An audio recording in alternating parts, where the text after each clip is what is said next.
This podcast is hosted by Sheza Barbour, co-founder of Good Tree Institute, and joined by licensed therapist Archie Aquino and our resident scholar and founder, Dr. Nadia Qatranji. Assalamu alaikum. Welcome to another episode of Timeless Conversations with Good Tree Institute. I'm joined again with Dr. Nadia Qatranji and Archie Aquino as we continue our journey through Surah Maryam. So we're going to just keep going and start off where we left off at this point with Maryam and her actually delivering the news of Isa. So Nadia, do you want to just take us back to where we left off? Yes. Assalamu alaikum.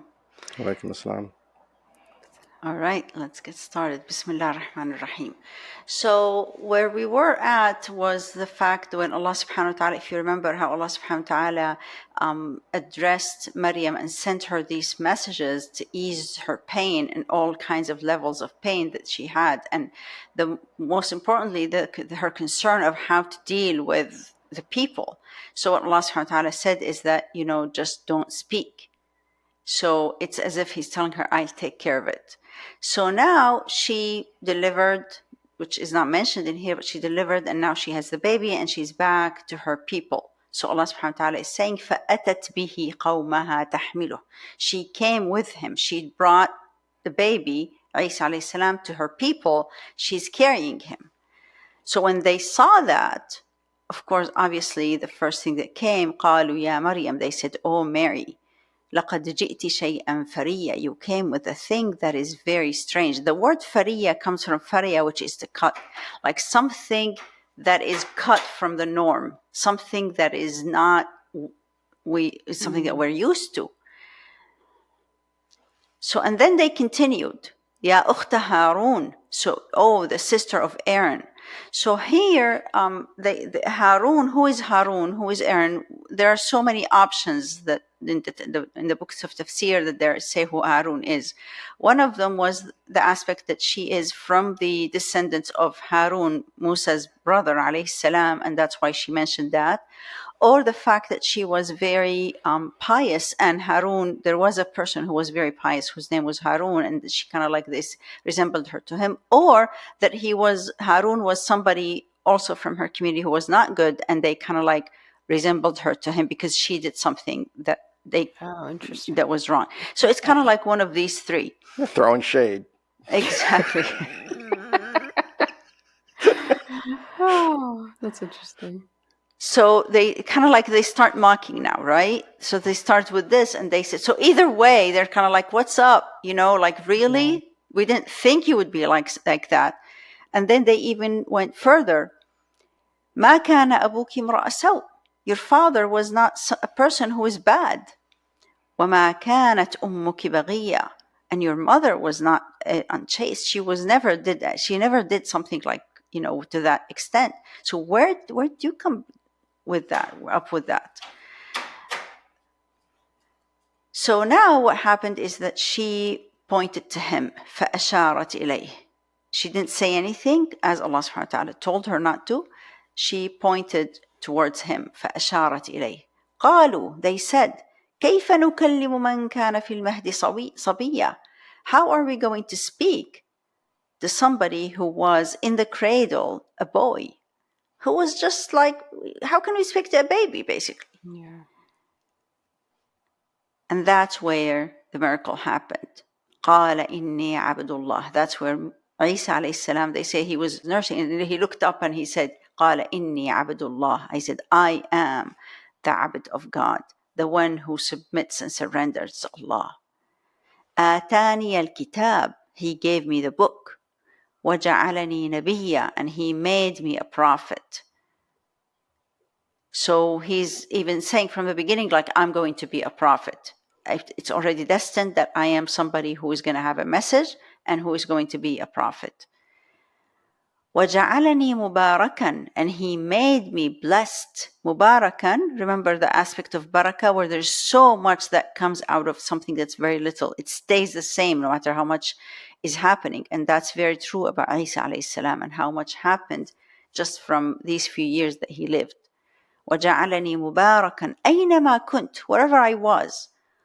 وأوصاني, and he recommended me, he advised me, he enjoined me بالصلاة, with prayer, والزكاة, to be connecting to Allah, to pray, and to take care of people, to serve people through charity. Whether some people talk about what kind of charity was Isa alayhi salam doing. It doesn't have to be financial. Sometimes zakah is through giving and spreading knowledge and making the difference for people that they need at that time. ما دمت حيا, as long as I'm alive, I needed to do these two things. And the third thing that he enjoined me with was وَبَرًّا بِوَالِدَتِي, to be always good and truthful to my mother. وَلَمْ يَجْعَلْنِي جَبَّارًا عَصِيًّا, and he did not make me a tyrant. I'm sorry, جبارا شقيا.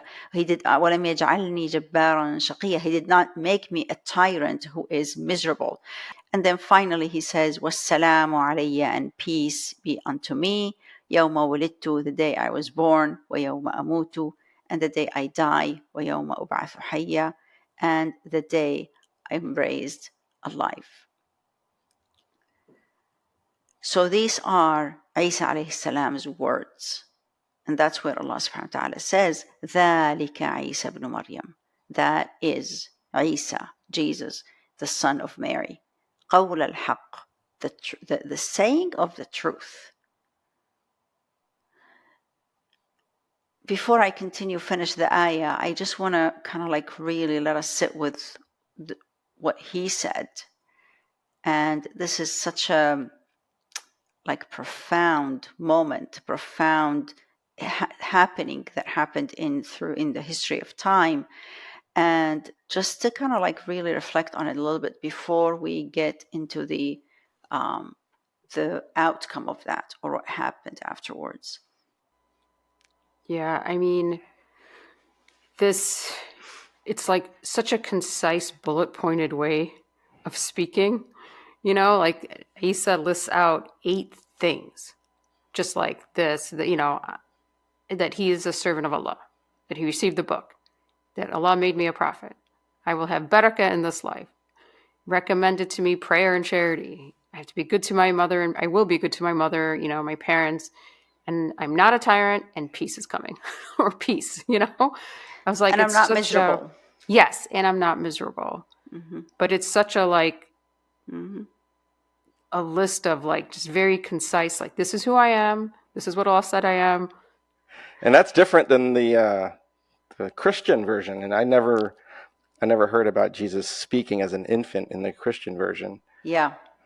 And it's said in the books of tafsir that he spoke just those moments, and that was it. Just those moments to basically show that Maryam alayhi salam didn't really never had any affair, because they accused her of having an affair with. There was this guy who we talked about, Yusuf Najjar, the carpenter, who basically was taking care of the masjid with her, right? And then he was basically there's a saying that he helped her when she had to leave, and he was himself very surprised when he saw that she was pregnant. So that's where afterwards, after talking to her several times, he really got that she was somebody, that this is a miracle from Allah subhanahu wa ta'ala. So he was helping her. And a lot of the times what happened is just like what happened with Aisha alayhi salam later on during the time of the Prophet, peace be upon him, when they see somebody close to someone, they kind of start making all of these assumptions. And so they made an assumption that he's the one. And that's where Allah subhanahu wa ta'ala cleared her name through the speaking of Isa alayhi salam. That makes more sense, because in the Christian version, I never knew how Joseph and Mary got together to begin with. This kind of explains how that happened. Yeah. Yeah, and so that's why Allah subhanahu wa ta'ala very clearly, he's every time he refers to Isa, he says Isa ibn Maryam, the son of Mary. Right, he kind of always pairs him with her, and that he has no father, and that's where all the explanations and all the aspects that came afterwards, like the differences that the Christians kind of gave about it, right? Like with with the Jews who didn't believe in Prophet Isa alayhi salam. Of course, there's a sect of the Jews who followed Isa alayhi salam and they believed in him. But the people who did not, they were like, no, it's straight up like fornication. It's all a lie. But the Christians had like different versions. One say the Son of God, others say that he and his mother, they're both gods. And then there is a version who stayed pure and said that he actually is a prophet, who is the Abd of Allah subhanahu wa ta'ala, of course, which was always covered up and always not highlighted because it would fit the true narrative. And that's where Allah subhanahu wa ta'ala basically, if you go back to the surah, let me just show you where Allah subhanahu wa ta'ala is showing, because he addresses this. He says, this is the truth, that qawl al-haq, this is the saying of the truth. That is Isa ibn Maryam. That's the story of Isa, and that's the truth. الَّذِي فِيهِ يَمْتَرُونَ. It's the truth that they are, or which they are in argument or in dispute about. Marawa is to be tough and hard. So imtara, like to have that going back and forth. No, it's this. No, it's that. That constant, argument. There are so many opinions about this. So there are people who wanted to reject it, like it's fake news. Exactly. This isn't happening. Mm-hmm. Yeah, and that's why you don't see it. To your point, you don't see it anywhere.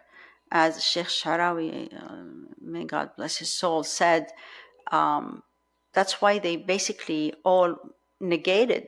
Nobody mentioned the aspect of him speaking, because they would have to say the first words that he said, which is, I am the Abd of Allah. I am the one who is devoted to Allah and who is in surrender to Allah. So the first words were very important, and these are ones that he, according to Sheikh Sharawi, said they can't be hidden. So that's why it's easier to just hide the whole fact about it. Just eliminate the story and pretend it Exactly. didn't happen. Exactly. And that's where Allah subhanahu wa ta'ala continues in the next few ayahs. He addresses this particular concept, right? He kind of like highlights it in different parts of the Quran, but of course, particularly when he talks about the origination of how this whole thing originated, he really goes in very concise. Notice how it is going to be very concise, but kind of like he brings the point. He says, that is the truth. You guys are arguing, but that's the truth. And then he makes it logically clearly. ما كان لله. How can a divine Allah, how can God, أن يتخذ من ولد, that he would take a son? It is incompatible with divinity. It's incompatible with the one who everyone needs him, and everyone is relying on him, and he does not need anyone. He's absolute. He does not have a beginning or an end. He doesn't need a child. There's no way that God can have a son. Subhanah. That is why he says glory or absolute perfection belongs to Allah. That having a progeny is part of a kind of like to reconcile or to kind of complete the aspect that we have an end, that we die. So when we die, we need somebody to keep going. Allah subhanahu wa ta'ala, that doesn't apply to him. He says it doesn't make sense. There's no logic in having a son for God.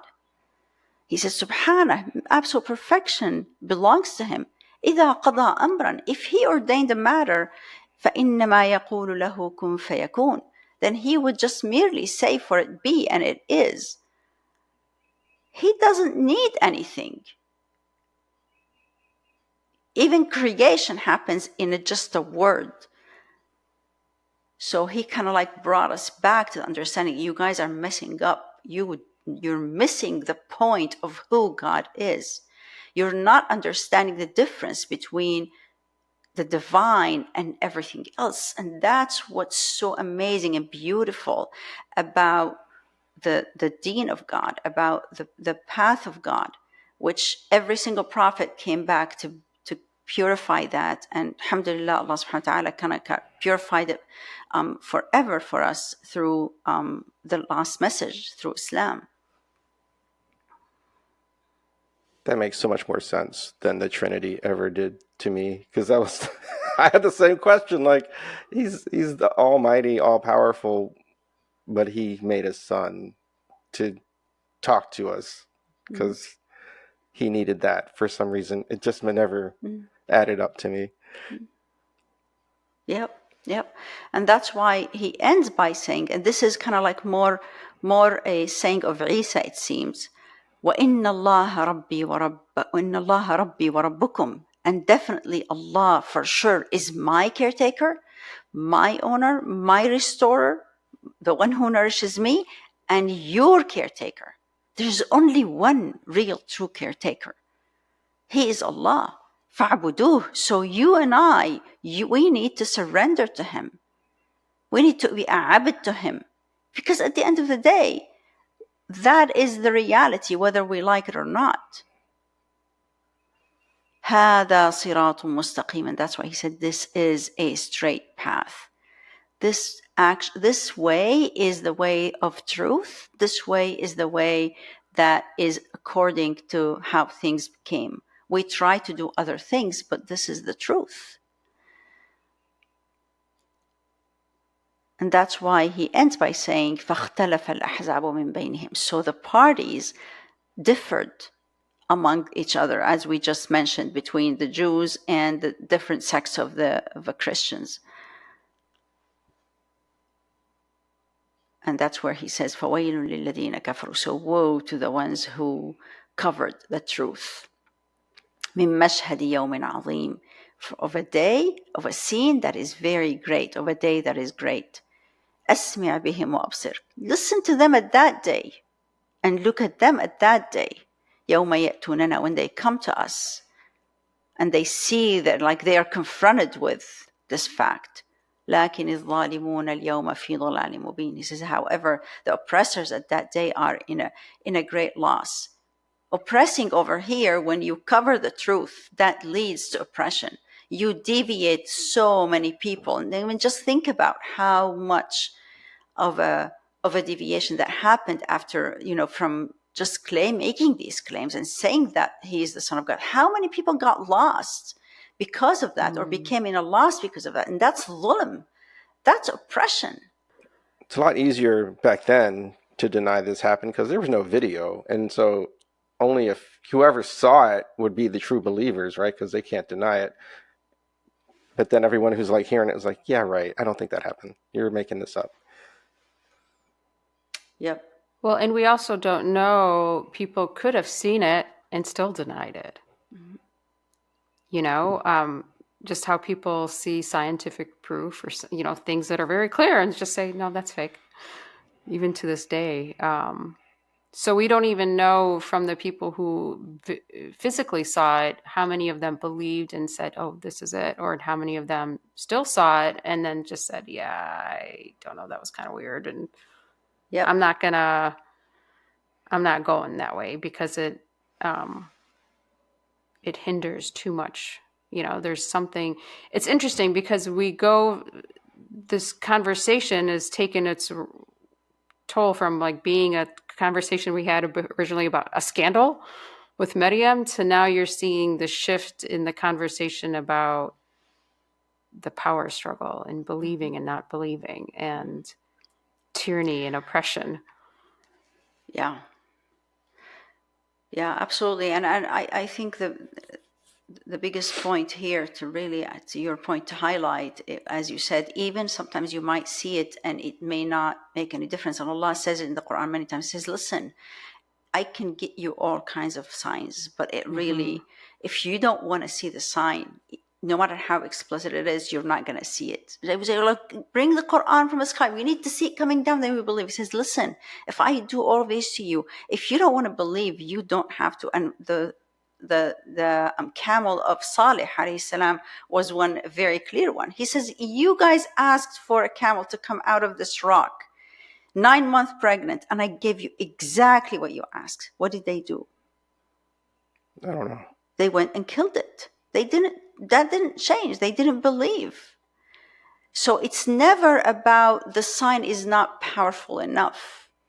It's I'm not willing to see it and I'm not willing to receive it. To your point, there is something at stake for me that I'm not willing to give up.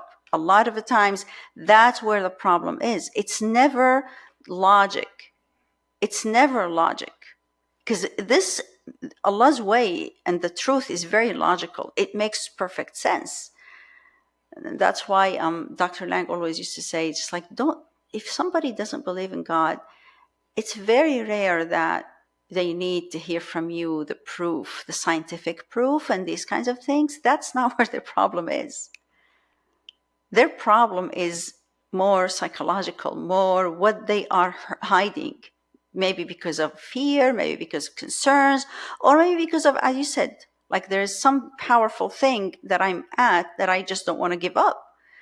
Quran doesn't, that's what I always thought. Why does Allah subhanahu wa ta'ala just mention kufr, and he just addresses it in a very like stern way? He does not, sometimes, yeah, he does give arguments and he says, well, why don't you look? Why don't you see the signs? He says, but you don't see it. You don't believe. So he knows this about us. Like this is pretty much essentially our problem. It is. Absolutely. This reminds me of the same thing with Iblis, right? Like, I told you. And Iblis is like, I don't believe you. and we're still doing this all throughout the millennia. Yeah. Yeah, and over here, specifically with Bani Israel, we see it in many other places. I mean, we saw the same thing for the Prophet sallallahu alaihi wasallam. They knew about the Prophet sallallahu alaihi wasallam. They knew he was the Prophet. It was very obvious. They would even tell to the tribes, the Arab tribes in Medina, in Yathrib, they would tell them, hey, listen, they would be always in arguments with them and in fights. They would say, well, one day we are going to have a prophet and we are going to fight with that prophet. A prophet is coming. They said, the prophet is coming and we're going to fight with that prophet against you. So when the prophet came, sallallahu alaihi wasallam, the Arabs were like, oh, this is the prophet that the Jews were talking about. So they believed in him. But what did the Jews do? When he came to Medina, they would be talking to each other. They said, did you see him? He said, yes, I saw him. Is he the one? He said, yes, he's the one. His description exactly as we know. Okay, what are you planning to do? He said, I'm just going to be his enemy as long as I'm alive. So what's the deal? He is the one that you're thinking. Why? Because, he's not from us. We're now going to we're going to lend him the religious authority. And for them, it's like that is what's at stake. Mm-hmm. I am going to give up my power now to you and surrender to you. Same problem that Quraysh had. Our financial power is going to be at stake. Like, we're going to give you everything, and you and your God, and then we're just going to be with no power. Yeah. Politics. It's all politics. Exactly. It's a threat to their way of life. It's a threat to their system that they've created. It's about control. It's about control. That's all what it is. At the end of the day, it's about control. And this love for control and domination and that lust for power is one of the hardest ones that we human beings deal with and in terms of giving up. It's very hard for us. For a lot of people, it's easy to give up, any other desires, any other kind of needs. Even the love for the worldly matters could be an easy one. This is the hardest. And they always say it's the final step that is the hardest to give up when it comes to really disciplining yourself, and it comes to purifying yourself so you have nothing between you and Allah. A lot of the times you can even use the other things in order to gain power, in order to look good, in order to be the one who's dominating. It's one of the hardest ones, honestly. Yeah. I mean, I love how this conversation is just coming back more to us, to the personal aspect of it, because so many times we read this the surah, or you're going through and you're like, oh, it's them, it's in the past. It's like it's talking about Maryam and the community at the time, the Jews at the time, and then the Christians in deviation, but it's like way back then. But really the issue at stake is control. Mm-hmm. It is about you as well, like in looking inward and saying, where am I holding on to control and not letting go of my version of what I think is the truth? And am I oppressing others in my version, in my way, in my want of control, even in our own lives, or even personally, or when you look at our surroundings nowadays, like how does that apply today? Is in our work, in the companies that are out there, in the leadership. Yeah. It's everywhere. It's literally everywhere. And I would say, even to your point, if you're somebody who really wants to not be like that, you always have to question yourself. Like, why am I doing this? Where is this coming from? And you're going to find a lot of the times the default way for us human beings is we want to control. This is something that starts even when you're a toddler. You just want to have your own thing. You want to be the one who's like, that's a very natural thing for us as people. There's a level of it that's needed for you to achieve what you have to achieve. And our job is to keep it in a very limited way, and in a way that is very clear of why I'm doing it, not just because I'm the one who knows better, or I'm whatever it is that we have. There's so many reasons why we can justify it as well. That's what's so funny. We can give it a lot of reason of why I want to be in control. Yeah. Yeah, and a very beautiful example actually is the example of Abu Bakr radiallahu anhu. We compare this to the example of Abu Bakr. Abu Bakr is the first man who believed in the Prophet ﷺ. He was his best friend. He was very close to him. He was very close in age, very connected. As we know, Khadija was the first person who ever believed in him, and then it was Abu Bakr. So Abu Bakr radiallahu anhu was very knowledgeable. He was very wealthy. He was very well off. He was a very he had a lot of status in his community. So when the Prophet ﷺ told him that, hey, I received the message, with no hesitation whatsoever, right away, he said, I believe you, and I'm following you, and I witness that you are the Prophet. Right away, no hesitation. Although he had a lot of means to think that, why not me? I know even more. Why not me? A lot of other people said, why not me? And a lot of other people pointed, well, why didn't Allah send Al-Walid al-Mughira, who is very wealthy and who is very intellectual and who is very well off and he's very prestigious? Why wasn't it on this guy? Why Muhammad sallallahu alaihi wasallam? So that's what people come to. Other people say, why from his tribe, not from my tribe? That was their main reason. Like, no, I'm not going to give it to you. I'm not going to surrender. So Abu Bakr gave an example of what it looks like when you really see the truth. Maybe his nafs, I don't know. Maybe it's just like something came, but right away, just like, nah, that's very obvious, very clear. I know who Muhammad is, sallallahu alaihi wasallam. He's a very honest man. He's very truthful.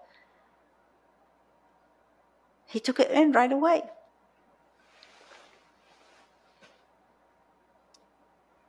So a lot of this is really about the mindset of submitting to the truth. Mm-hmm. Yeah, it's real. Yeah, go ahead.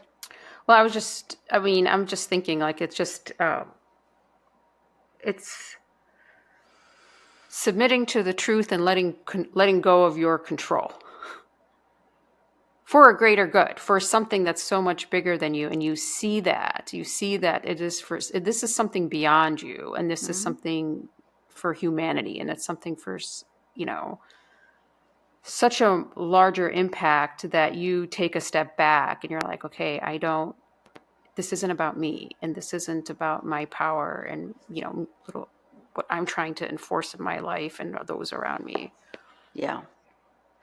Yeah, and there are examples of the Jewish community, very knowledgeable people, or even not, but we had several examples during the time of the prophets, peace be upon him, who actually came and he said, I can't deny this. This is the truth, and you are the prophet. And they would go back to their community and they said, listen, you guys know.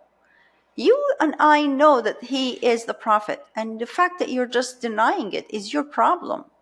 They, of course, already said, yeah, well, you're just a betrayal, and they kind of like put all of these labels, but they don't have any logical response. I said, listen, this is very clear.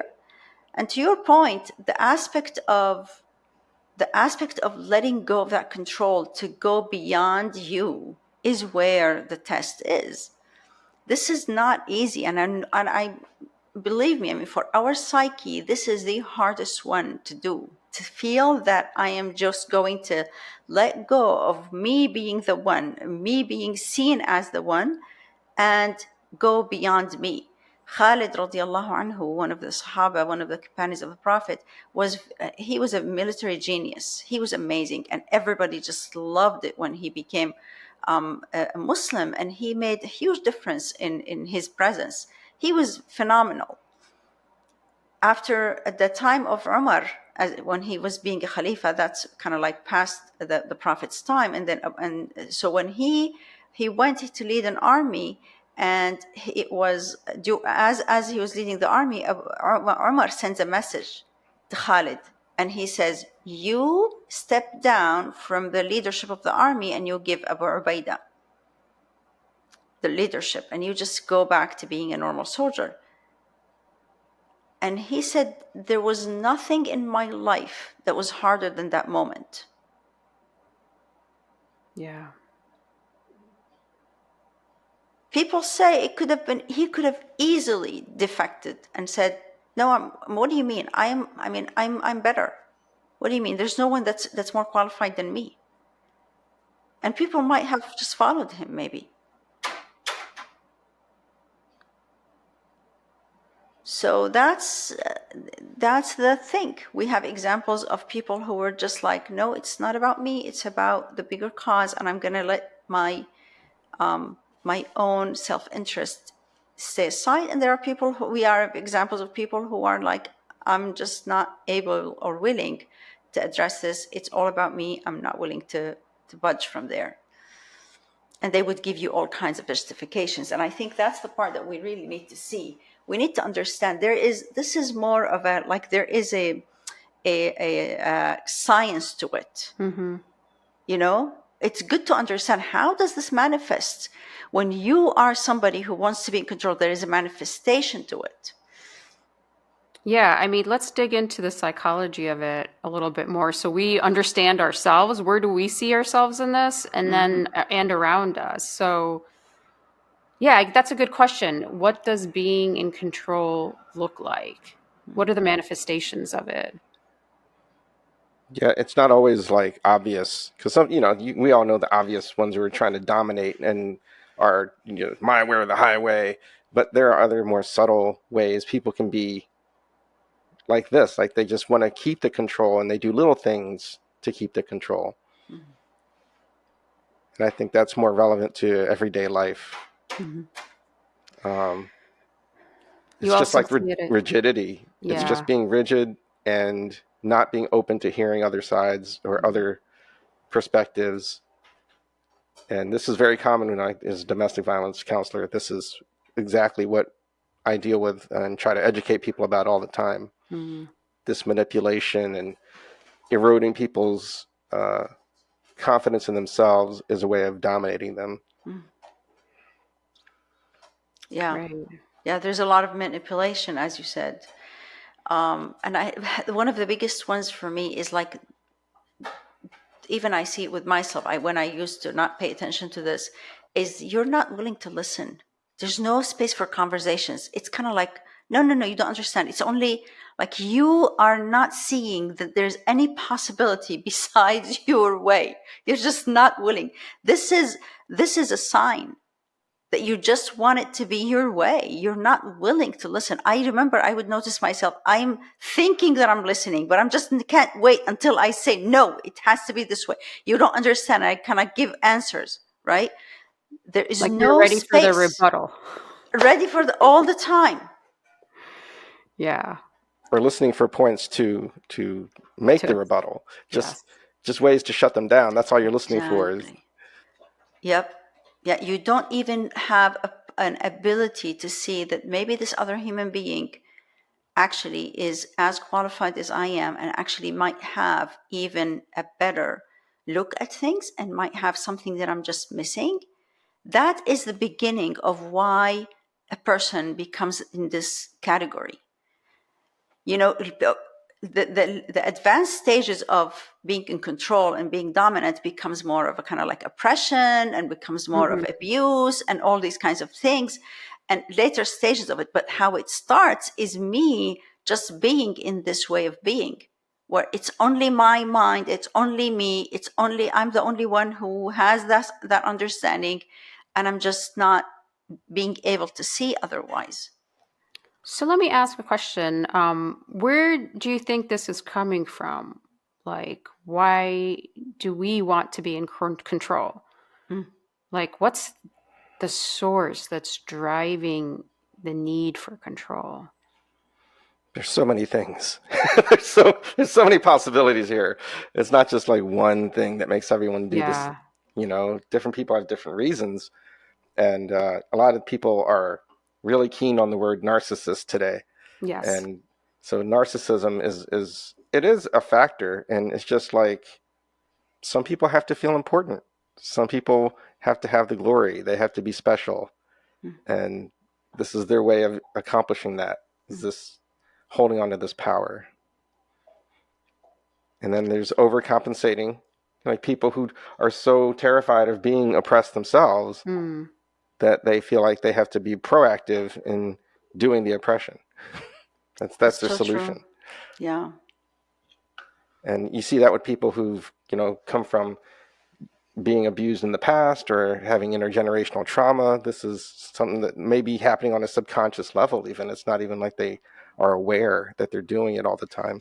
Or that they were dominated in their childhood, or they're dominated in other ways. Like we see this in systematic places.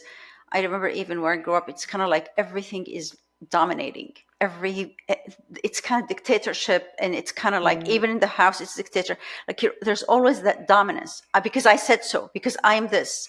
So it's in the family, in the workplace, everywhere is the aspect of, if you're in power, that means you dominate. It's kind of like being a boss, or being a leader, or being a father, or being whoever you are, that it's equal to, it's like I am the one. Now, that's the culture of leadership that's taught. Exactly. Yeah, and in modern good leadership these days, they've been trying to get away from that, to be more about empowering others and supportive and more healthy ways of leadership, not this dictatorship sort of style that we're subject to today. You see it like with a lot of the times, you see it in families dynamics, where I've seen it so much, like mother-in-laws, for instance, where they had this being unto them, and the point once they became mother-in-laws, that's where they expressed their domination. Monster-in-law. I think we just I don't think we covered all the aspects of why control happens, because I feel that there are some people might say, well, I mean, that's not my problem, right? There might be other aspects or other reasons of why control happens. No, control freaks come to my mind. People who can't trust that others are going to do as good a job as them, and it has to be done in a very particular way, or it's just wrong. It's substandard, and they can't trust others to meet their measure or whatever their standards are. Yeah, that is very, very common. I mean, I know I discovered that about myself, that I just didn't. I had to do it in a certain way. And in my head, my way was the only right way. And I didn't trust that other people were getting it until I start understanding people, until I start understanding, and I went out of seeing myself and start seeing that, hey, people actually are as good as you are. Guess what? And sometimes they're better than you in many other places. Yeah, you might have some uniqueness in certain areas, but they have many other uniqueness in many areas. Just give people that space and they will surprise you. So I think the aspect of trust is a big one, and it's a very easy one to justify your control. Yeah. And you become rigid. You're not willing to listen. You're not willing to see another thing. It's very, very common these days.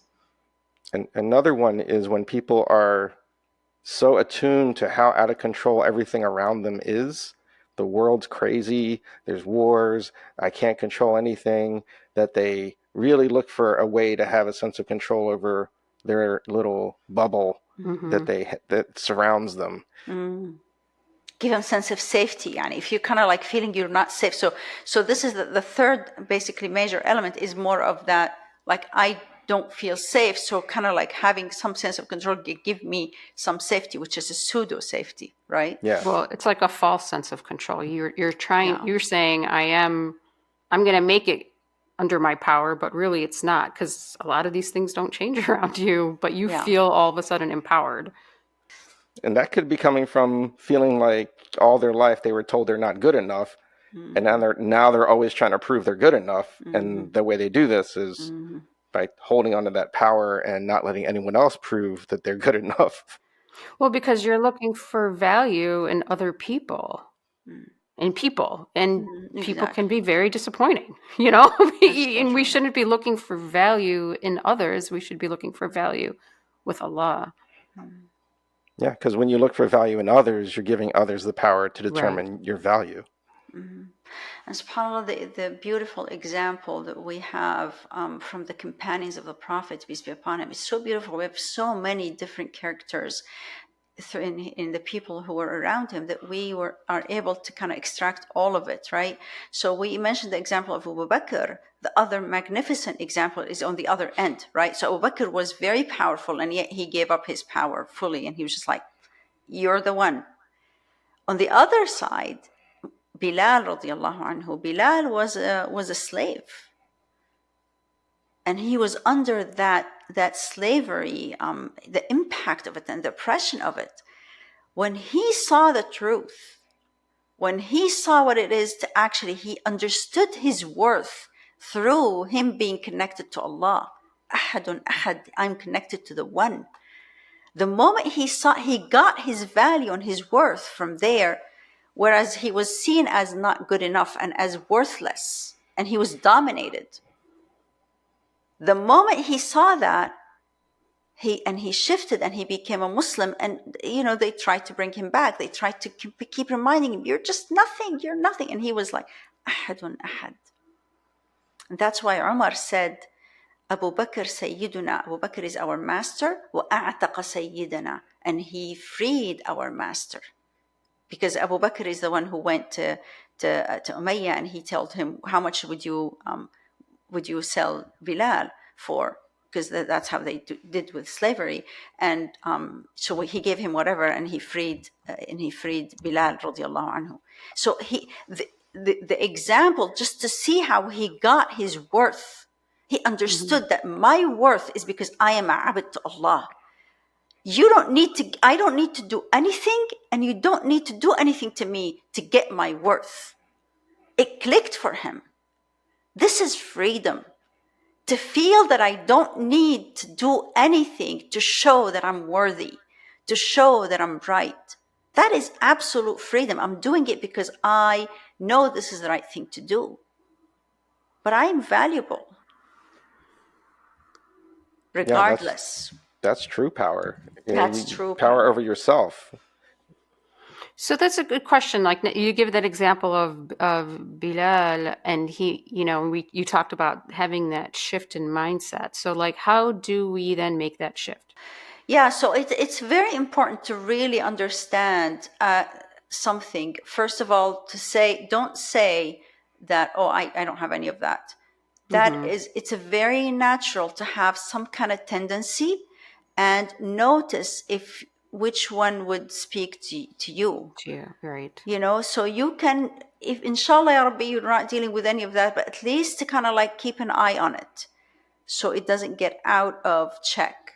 Yeah. Whether it's the value aspect or feeling that, oh, I was dominated and I want to dominate, or whether it's the aspect of or basically needing to be not good enough and trying to kind of show that, or all of that realm, or it's the lack of trust, or as you said, the feeling of safety, the lack of safety. So I'm trying to control something to feel a little bit of a kind of like relief and safe. Right.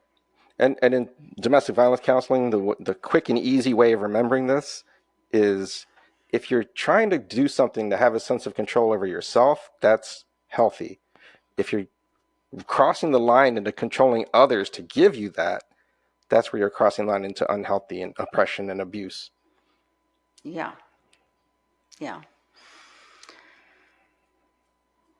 Yeah, I mean, definitely the realm of even the control over yourself is another realm we don't want to delve into right now. But definitely the first aspect to focus on right now is the aspect of dominating in your surrounding. This is a way that you definitely want to look into and understand and address. And don't, as I said, don't say, oh, I don't have this. Say, where do I want a sense of control? What is it?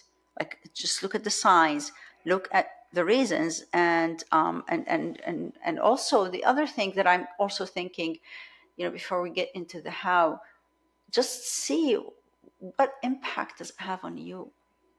What impact does it have on you when you have that control, when you're seeking that power? Well, there's definitely anger, there's stress, anxiety. Yeah, it's counterintuitive. You would think that by getting what you want, you would be content and happy, but trying to control something that you really can't control makes you so desperate, and that's where the anxiety and anger and tension comes from. And there's constant fear as well, right? All of the package, right? The whole package between stress and anxiety and fear and tension, all of that, right? And there's also a lack of connection. Yeah, you push people away. People don't like how you're treating them. Yeah, I mean, it's interesting because it's like you're trying to impose your will on somebody to grasp them and hold on to them. And the more you do that, the more the other person's like, dude, back off. Like, I don't even want to be around you because you're just suffocating. It becomes suffocating to the other person. And it's just like, it's doing the opposite of what you want. Exactly.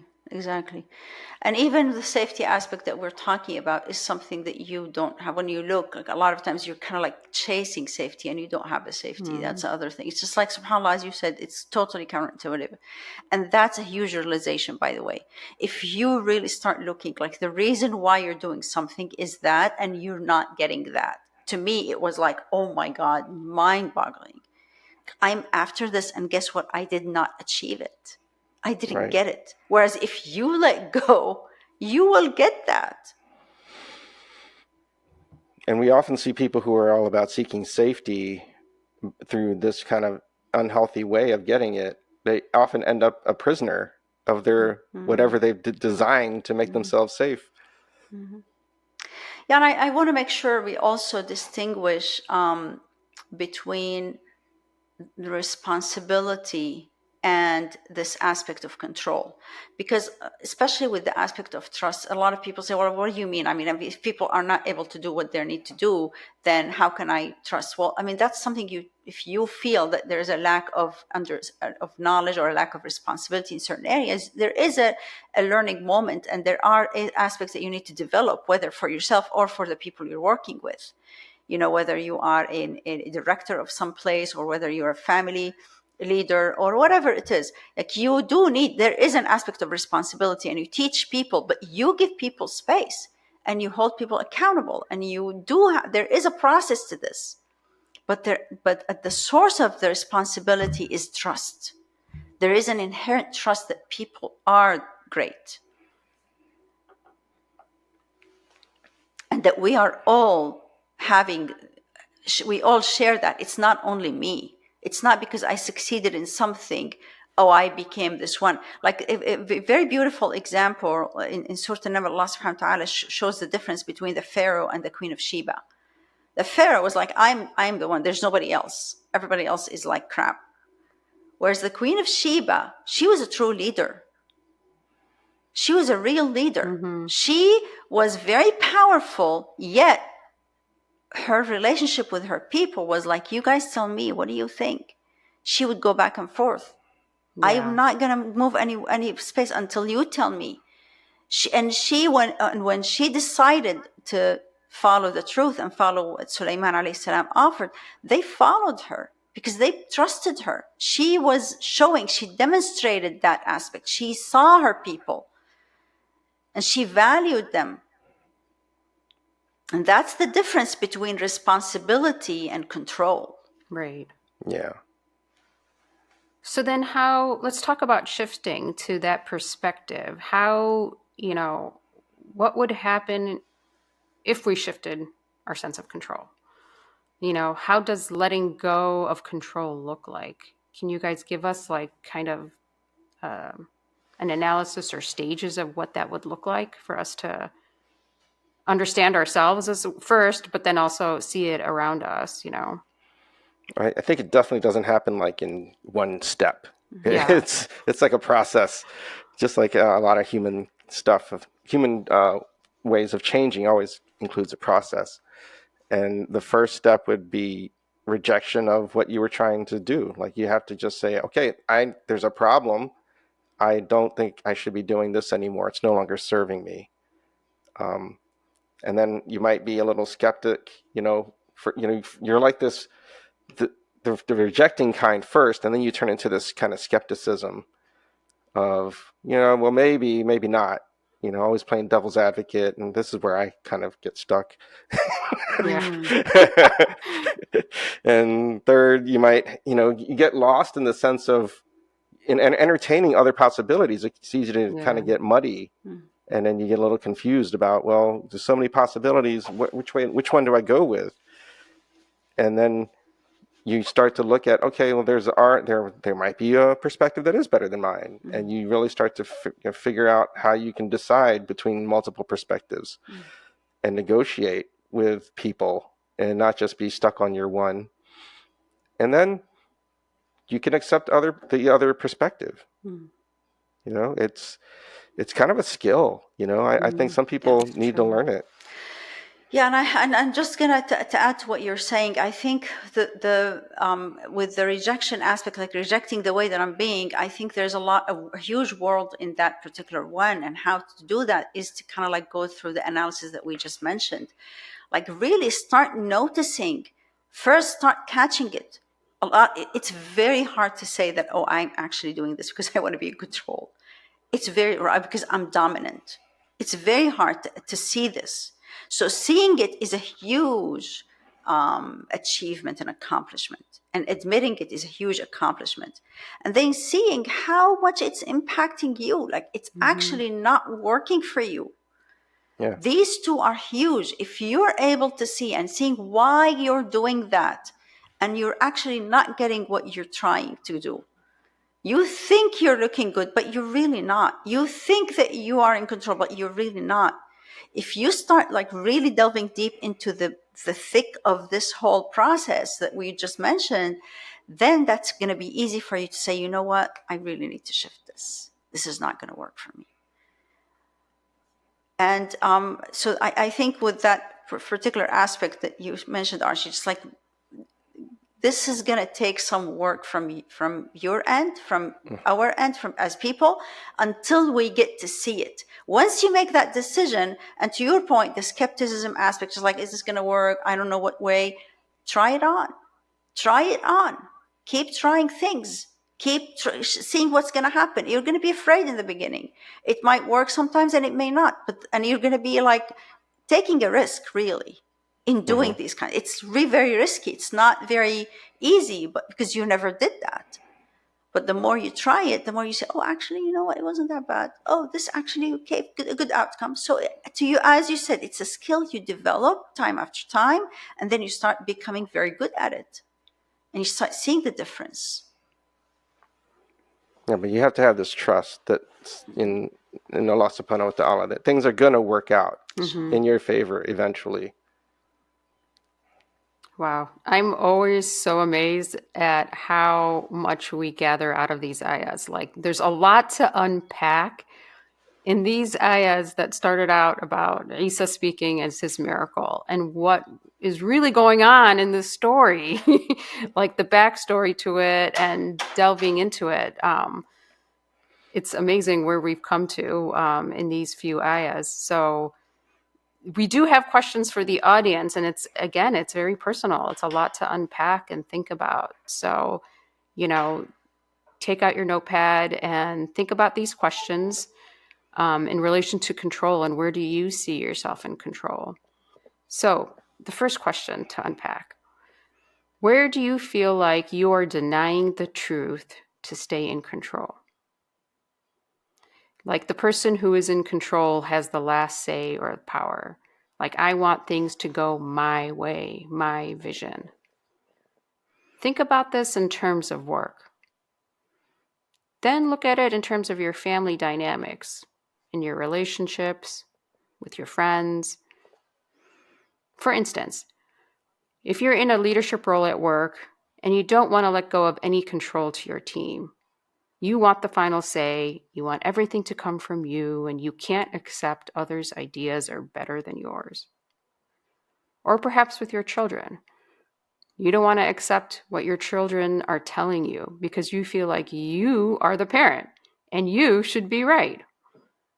Or perhaps with a spouse. You aren't willing to accept your spouse's ideas. They might actually be right. And the same thing with friends. You feel like you have to have the upper hand in this. So like in abusive relationships, when you try to keep people from abandoning or leaving you, the things that you do to prevent that from happening are actually pushing people away from you. So analyze that and think about that. Is this what you're doing with other people? Because those people are suffocating when you're trying to do that, and they end up leaving you anyway or walking away because they can't handle it. So here's another question. Where do you feel like you're denying the truth in your ideology, in your belief system? That you don't want to believe what other people are saying. You just want to be in control of your own beliefs, your own version of the truth, without being open-minded. Sometimes you'll see this expressed in our communities in different ways, whether in communities or even in our societies. But like, you might have this perspective of like, I will never be a part of any group because they're all cults. Or you see this between like Salafi versus Sufi arguments that people get into. There's nowadays, I mean, it's not just nowadays, it's happened in the past, but we see this very blatantly with people denying genocide is even occurring.